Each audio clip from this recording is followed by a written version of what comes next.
Well, welcome to the Botanical Medicine Study Course with me, your host and instructor, Stephanie Georgiev.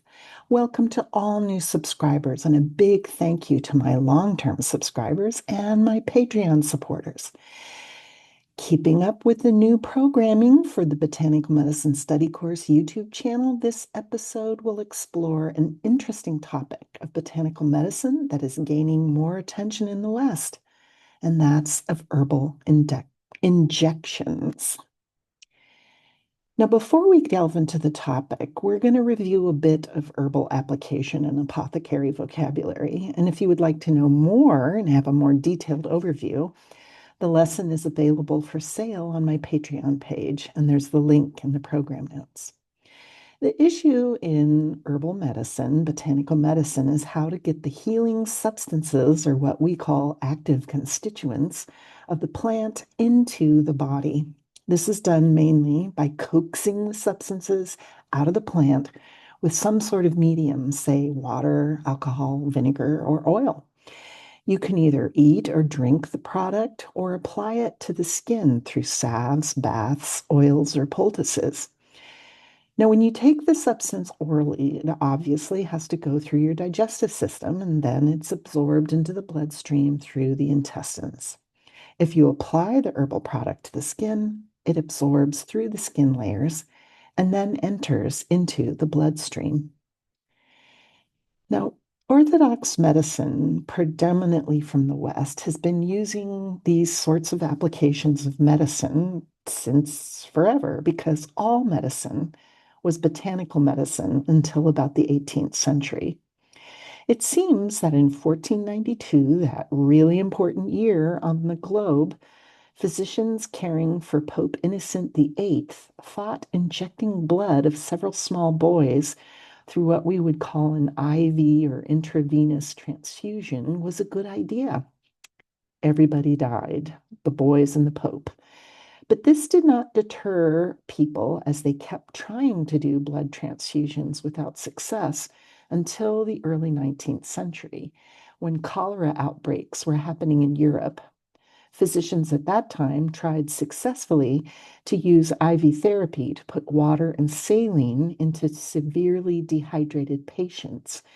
And the notion of therapeutic injections into veins in general and into the body elsewhere started to formulate as a practice.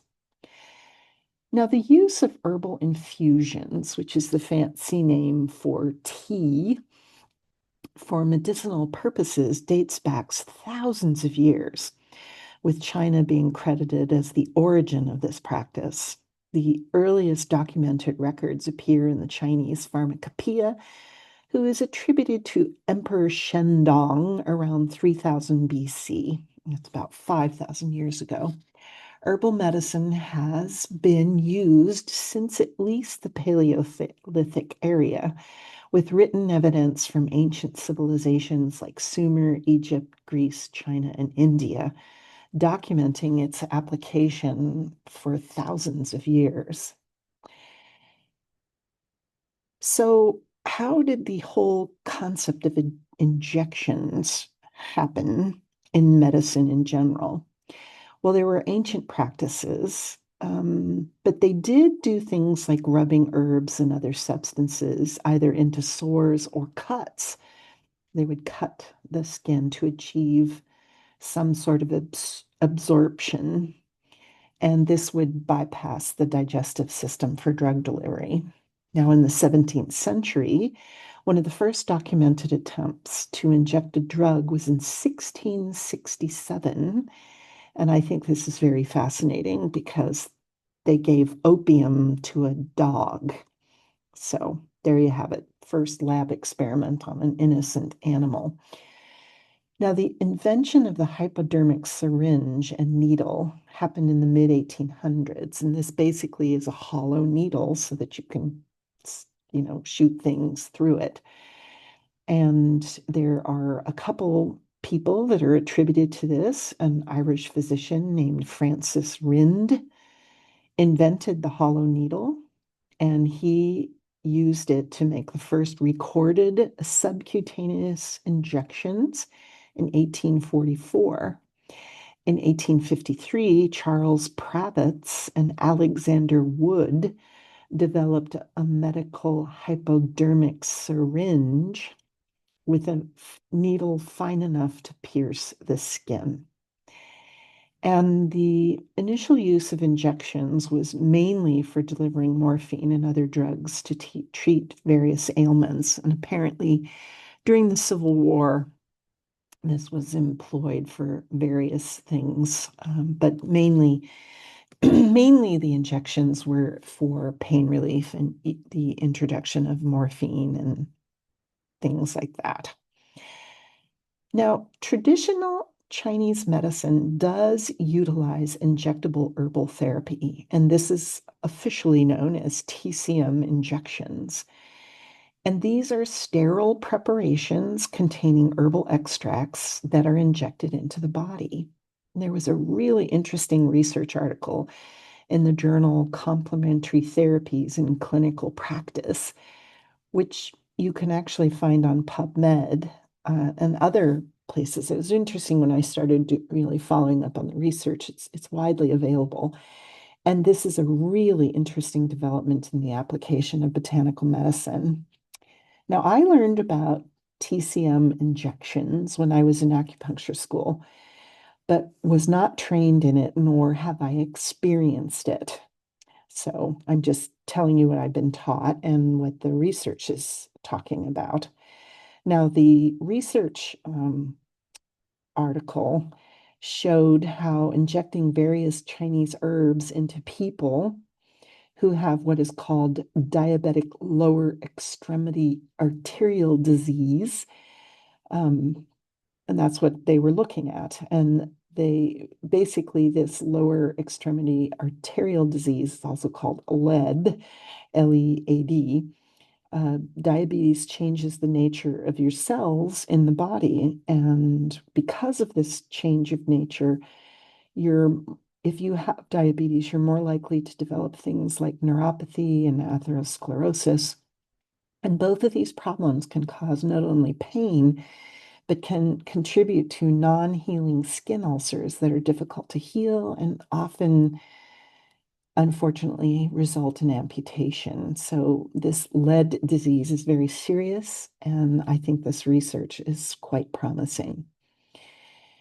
Now, the history of TCM injections, I've included this in your slide, so I think this is really interesting.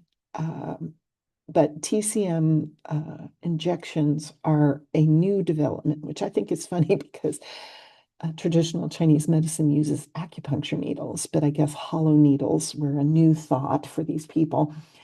And basically, it's been happening since about, 1941, so over 70 years.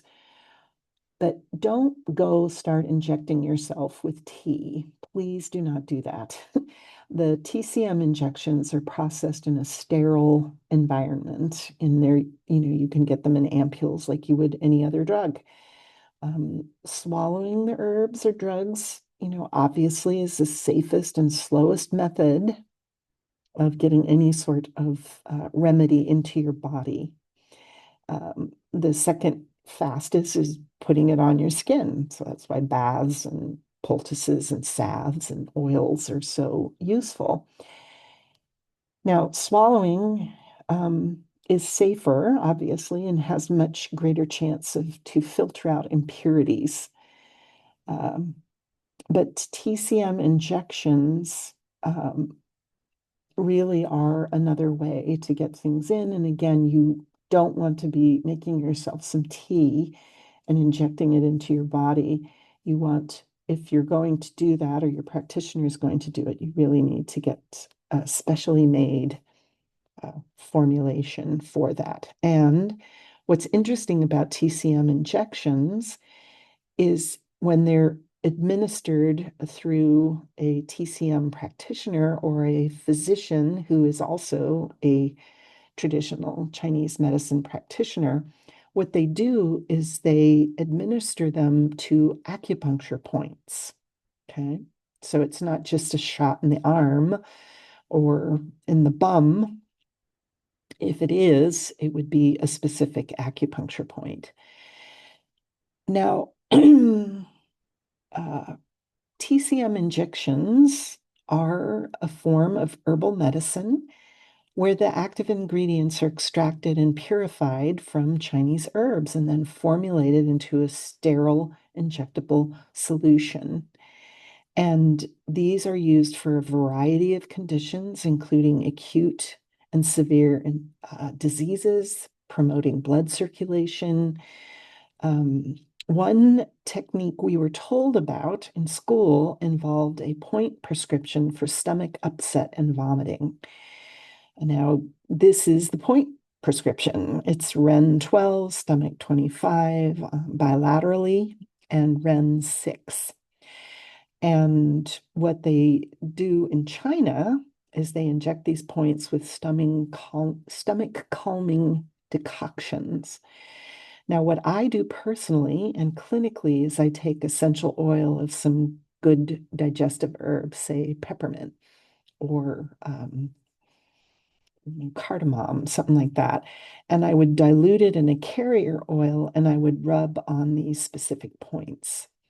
Now, from a clinical perspective, for those of you who've ever had food poisoning or stomach flu, you know, when you get to that point where your body continues to purge itself and there's nothing left, and you're trying to drink something to rehydrate and nothing is staying down, you know, the body wants to purge for a good reason. So stopping vomiting is not always a good idea. But after a certain while, yeah, you got to stop vomiting.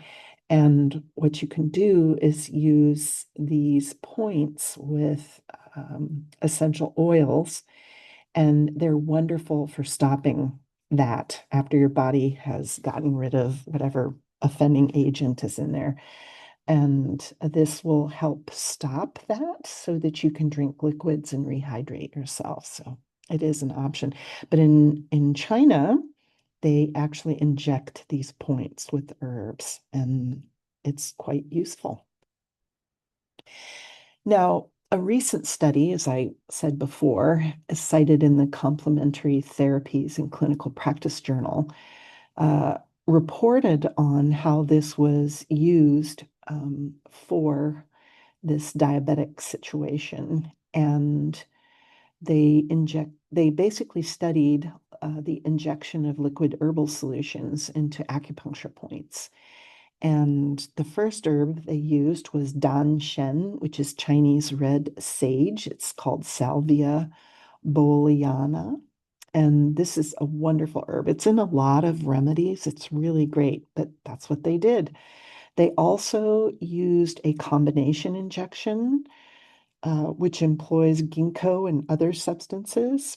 It's called Shi Shu Ing injection. And the final thing that they studied was called Quan Shang Chin.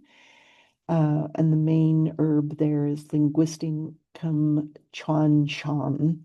And so the Danshen, the sage, is on the left side of the screen. Obviously, you see the ginkgo, you know which one that is.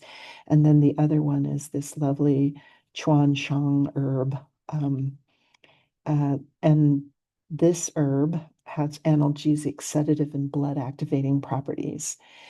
What was so interesting is what the study showed, and it was completed in China, showed there was an increase of blood flow in limbs that were very full of atherosclerosis, which is the hardening of the arteries.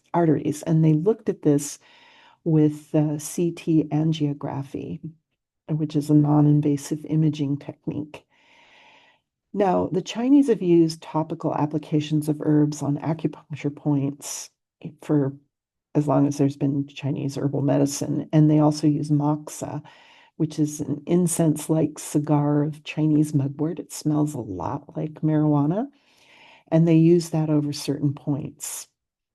And it's useful to note that physicians in China and medical doctors in the West are able to inject drugs into patients.